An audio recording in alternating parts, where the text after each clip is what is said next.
Even ahead of that speech, Abe continues to dodge giving an apology, but footage of a Korean man forced to work for the Japanese military during wartime has emerged, drawing attention to the sheer scale of Tokyo's sexual enslavement of Korean women. Our Connie Kim reports. The Seoul-based Association for the Pacific War Victims released a videotaped interview recorded in the early 1990s with a soldier named Song Bok, who collaborated with the Japanese military during the Pacific War. The association says Song took on the role of a civilian worker in the Japanese military in the early 1940s to avoid forced labor and worked as a prison guard in Indonesia. The release of the interview from the early 1990s comes days before the 22nd anniversary of the Kono Statement, in which Tokyo acknowledged Japan's sexual enslavement of women during World War II.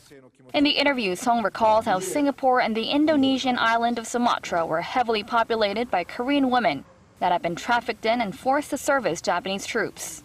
He said the women were paid a pittance for their services.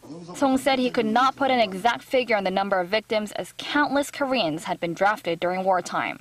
In 1992, Song released a list of 61 women who served as Japanese military sex slaves. Historians estimate that more than 200,000 women, mostly Koreans, were forced to serve Japanese troops during Japan's colonial rule of Korea in the early 1900s. As for Song, he was put on trial as a Class B and C war criminal by the combined forces after World War II.